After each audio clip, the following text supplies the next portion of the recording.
Hello, comment vous allez les entrepreneurs? Alors aujourd'hui j'ai envie de vous parler d'un sujet qui me passionne beaucoup. C'est le sujet de ce que j'appelle le feu sacré de l'entrepreneur. Alors de quoi je parle? Donc j'ai appelé ça comment retrouver le feu sacré de l'entrepreneur. Mais clairement c'est comment retrouver cette flamme du début, vous savez, cette excitation du démarrage, cette super motivation qu'on arrive à avoir par moment, mais que sur la durée, elle est quand même difficile à maintenir.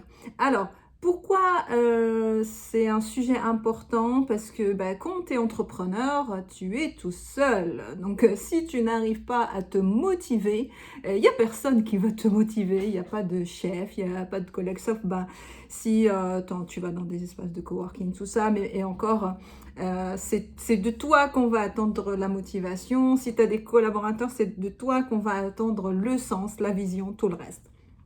Donc, si tu n'as pas de façon de faire ou de rituel que tu mets en place pour garder ce feu sacré, sache qu'il peut s'éteindre. Donc, à l'image d'un feu, hein, vraiment, la question, ça va être de dire quel est le bois que je mets pour allumer ce feu, parce que si je fais rien, il s'éteint. Qu'est-ce qu'on va retrouver comment font les entrepreneurs quand ils ont une perte du feu sacré? Généralement, voilà, le feu sacré, c'est quelque chose que quand on lance, en fait, vous regardez tous les entrepreneurs qui viennent créer, il y a l'excitation du démarrage. Quand on passe des paliers de croissance aussi, il y a vraiment cette joie du démarrage, mais qu'on va perdre entre deux.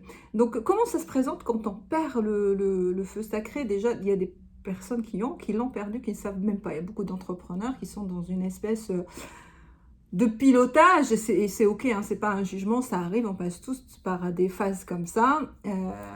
Ça va être vraiment de faire ce qu'il y a à faire sans élan, sans entrain, sans enthousiasme. Qu'est-ce qu'on va retrouver comme erreur classique des entrepreneurs quand ils n'ont pas de motivation? Un entrepreneur qui perd temporairement la motivation ou l'énergie, l'enthousiasme, va passer par forcer. Bien sûr, parce que quand tu es seul et qu'il y a une activité à aller chercher, des collaborateurs à motiver, tu ne vas pas te dire, bon allez, je vais attendre que la flamme revienne et je vais y aller. Tu vas te dire, allez, il faut qu'on y aille.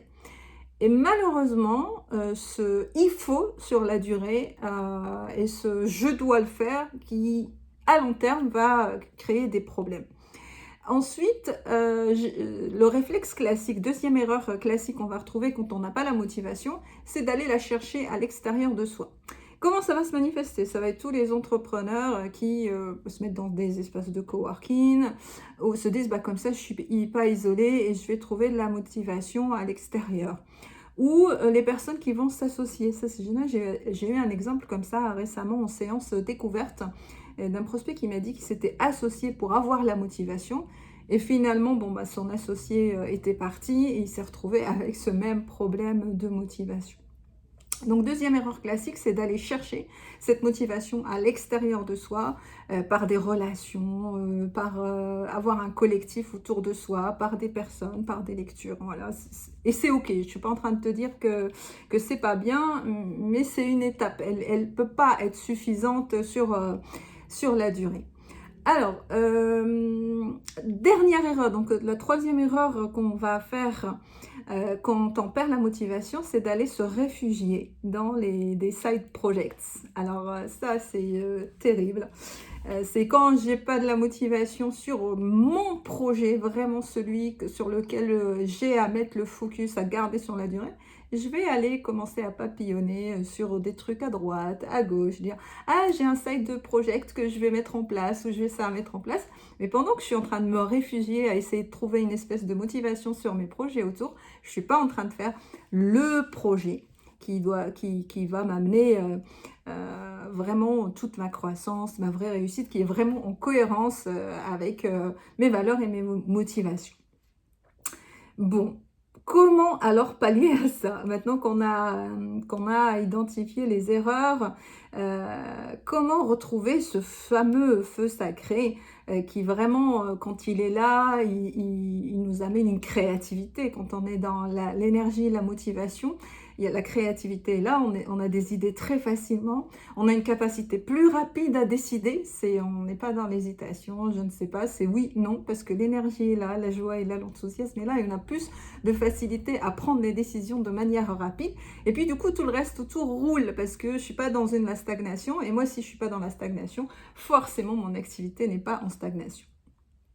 Alors, clairement, la méthode, le premier point que moi que je travaille dans ma méthode Horizon, c'est d'aller regarder, d'assainir. Ce que j'appelle assainir, c'est nettoyer un peu, regarder dans ton activité.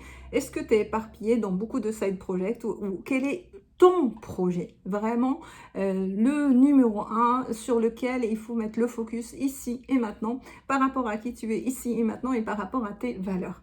Ça ne veut pas dire que les autres, on va les mettre à la poubelle, mais pour l'instant, c'est non. D'accord? Et donc, une fois qu'on a fait ce travail d'assainissement, de nettoyer la situation par rapport à qui tu es, par rapport à ta vision, par rapport à tes valeurs, par rapport à ce qui t'amène du sens, voilà, le sens vraiment, c'est comme source puissante d'énergie et de motivation. On va aller remettre du cadre, en fait, par rapport à ce projet-là, mettre en place les rituels, la discipline qu'il faut pour ne pas perdre de vue ce projet-là. Et ces rituels-là, tout simples dans ton quotidien qui sont adaptés à qui tu es pour maintenir la flamme. Parce que pareil, il faut vraiment imaginer que c'est un feu et si tu ne remets pas du bois, il va s'éteindre. Et donc généralement, quand ces deux étapes sont faites, bah, ça permet d'aller propulser ton énergie et du coup propulser ton activité au niveau suivant par l'amélioration continue, en allant regarder vraiment sur ce que tu as mis en place, comment il améliorer, comment le rendre encore plus puissant et plus solide. Donc voilà ce que j'avais envie de vous partager vraiment sur le thème de retrouver le feu sacré. Et posez-vous la question, quels sont les endroits où vous êtes vraiment très dans les il faut, je dois, et essayez de basculer vers j'ai envie, j'aime. Qu'est-ce qui vous booste et qu'est-ce qui va vous remettre au centre de votre activité. Mettez-moi en commentaire si ça vous parle, comment vous faites pour retrouver le feu sacré, votre feu sacré de l'entrepreneur. Et n'hésitez surtout pas à aller sur mon site pour télécharger le book sur la croissance, comment réussir sa croissance. Je vous souhaite une excellente journée et à très bientôt.